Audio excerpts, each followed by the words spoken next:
So guys, listen to me.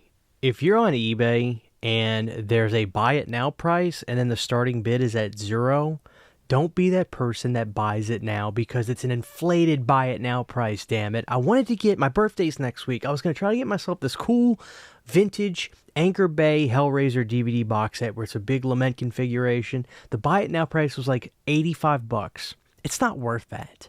Starting bid was 0. Some ass clown went in and just paid $85 for it. There was another day left on the bid. It was at $25. No minimum. You've got to be kidding me. You're the kind of person that makes stupid shit inflated in price. Anyway, look, I'm sorry, guys. Just got off a 12-hour shift. I'm tired.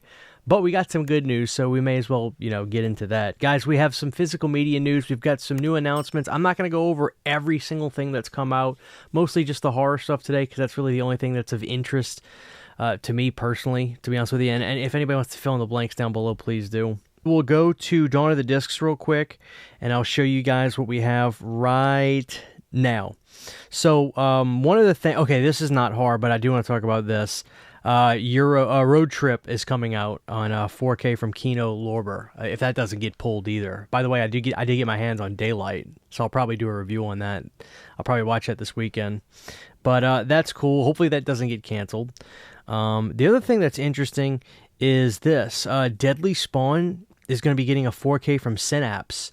That's pretty cool, because I didn't even know that I thought Deadly Spawn was under the rights to another company. I do have a Synapse DVD of it. I think you guys might have even seen that video I did on that, on like a DVD haul.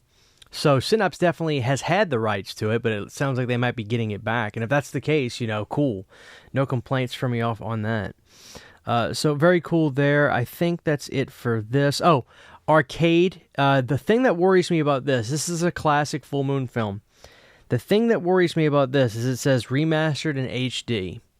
Now, I pray to God that they're just shortening up what they're trying to say, which is remastered from the original 35mm camera negative, like Charlie usually does, or remastered from the negative in 16:9 or whatever, because my point is remastered in HD could mean just an upscaled, an AI upscale like they did for Subspecies 4.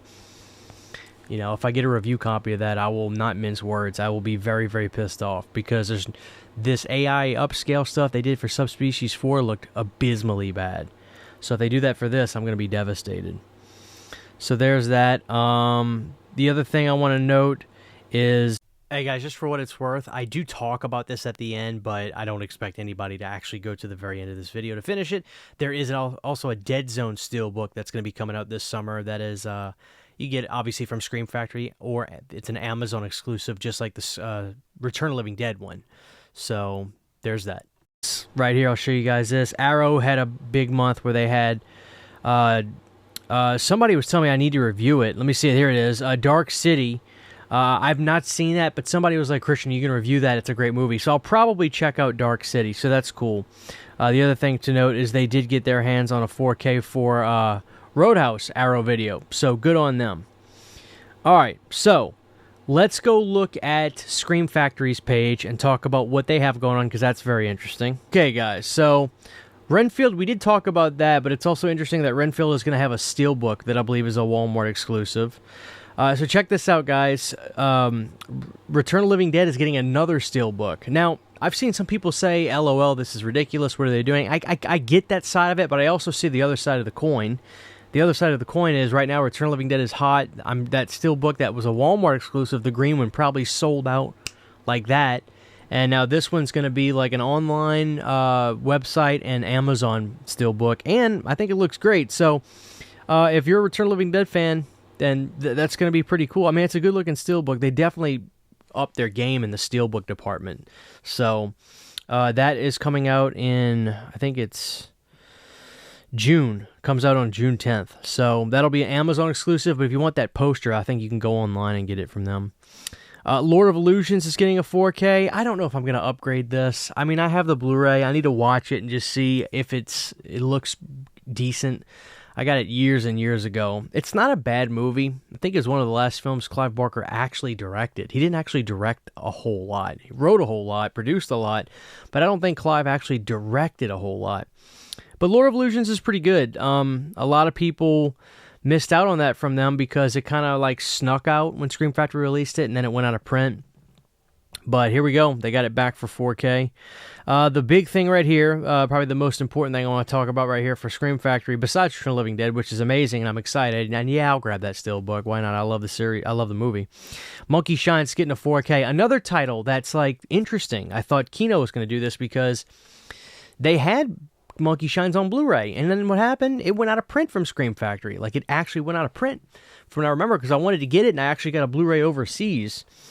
But I love Monkey Shine's. Romero is my favorite director, so I'm super happy about this. I'm kind of surprised they're not doing any kind of special artwork for Monkey Shine's. I do think it deserves it, but if it cuts down the cost, like, I guess I'm fine with just getting this, because I don't even know if I want the poster for this. I love the poster for Monkey Shine's, but, you know, I don't need the I got enough of those little Scream Factory posters. But anyway, great movie. Hopefully we get some new kind of features. I don't know what the Blu-ray had, to be honest with you, but you know, we'll see. So that's really cool. All right, so now it's time for the main event, which is A Nightmare on Elm Street, guys. So what we're going to do is look at those pictures right now. So I have a little bit of a thing to add. I reached out to some of my sources about this to get some follow-up, and I'll tell you what they told me. But here we go. This is what Jack Sholder posted on his Facebook yesterday at the time of this recording. I just spent last week on the Warner lot working on the restoration of A Nightmare on Elm Street 2. The remastered 4K picture of the original 35mm negative looks fantastic, and I was able to make adjustments and corrections only possible thanks to the incredible digital tools now available. The original mono mix from 42 years ago was brought into Dolby Atmos and blew me out of my seat. I heard things in Chris Young's score I never even knew were there, and that combined with some added sound effects work really lift the film into another dimension. We were careful not to change the look and feel of the film, but even the rather lame scene with the exploding parakeet felt like the birds. It's good to know that Jack was always a cool dude because he could be critical of his own work, but also he had a good sense of humor. All right, where were we? The whole experience was like someone restoring an old Renaissance painting and finally seeing the amazing blue that the painter had used, or the cat now seen hiding behind the table. Although in this case, those colors and sounds had never fully been seen before, but were implicit in the material and now are explicit. Warner also shot some interviews for the new release, and I got to see my old buddy Robert Englund, whose performance now jumps off the screen. Keep an eye out for announcements on the release from Warner Brothers. The new version really needs to be experienced by new fans and re-experienced by old ones. And here's a picture of Jack that he shared right here, guys, at the lot. And then here's a picture of him with Robert Englund. So here's the thing that I reached out, and one of my sources got back to me that's been pretty consistent with talking to me about this. Number one, I said, hey, so what about any sort of I've been told by you and others, like there was going to be some added gore stuff in here. And he said, from what I understand, there's still going to be some additional FX stuff brought back in from some scenes, whether it be some frames of any sort of like mild gore effects like that was trimmed. A few frames will be brought back into that here and there, from what I understand. So that's what I was told about that. So, you know, I'm definitely getting nervous. I want this to be true so bad because this could be huge. Of course, I'm hoping we get news about Part 5 soon, or at least hear from the director. But the other thing was, they're shooting new interviews for this. That's great. The one thing, though, that he told me that Warner is not doing yet, because I guess it just costs money to do this, and they don't want to do this, is no new commentaries at this point. So they're shooting new interviews, but apparently commentaries is not something they're going out of their way to do yet. Me personally, I am more interested in new interviews as opposed to commentaries, especially for this, because like I want to watch the film and experience the new audio mixes and watch the new restorations above listening to people talk. But I know that commentaries are a popular thing. People love commentaries. But at the same time, I am happy that there's actually new interviews in here. It's great to see Jack be excited about Elm Street 2, you know. So this is really cool. I'm you know, things are looking up. I'm excited. Now, what's interesting, if you guys notice, the way Jack kind of said that, he almost makes it sound like Part 2 is going to get an individual release. Here's the thing, guys. All we've been all we've been privy to so far is this limited steelbook collection that's clearly an overseas thing, not a stateside thing. So we don't know what's happening with America yet. Now, I do know that there's going to be cheaper options as opposed to that. That is a premium box set that Zavvi has. Super premium, obviously. So for the people that are like, well, I'm stuck on Blu-ray because I'm not spending that. Guys, relax. We still have to wait for the rest of the announcements, especially the domestic, the U.S. stuff. If you think that's the only thing that they're going to offer is a $300 plus box set that Zavvi has listed, you're out of your mind. Relax. Just wait. We haven't gotten any announcements domestically yet. Calm down. Some of you kill me in the comments of these videos. Like when I talk about Elm Street, some of you guys really kill me. It's like, do you think that's the only thing they're going to have? Of course not. Of course not. But that's where we're at right now, guys. So it's really cool seeing Jack be excited about it.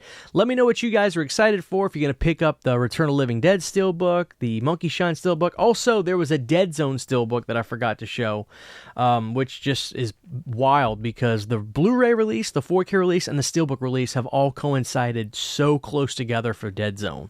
It's kind of wild to think about, but there you have it, guys. It's your old pal CHH. Let me know what you guys think about all this, and I'll see y'all next time. Take care. Huge, giant thank you to all of my Patreon supporters. Without you guys, this would not be possible. To get behind-the-scenes photos, videos, music, private live streams, and much more, you can subscribe to my Patreon for as little as $1 a month. Thank you to my patrons.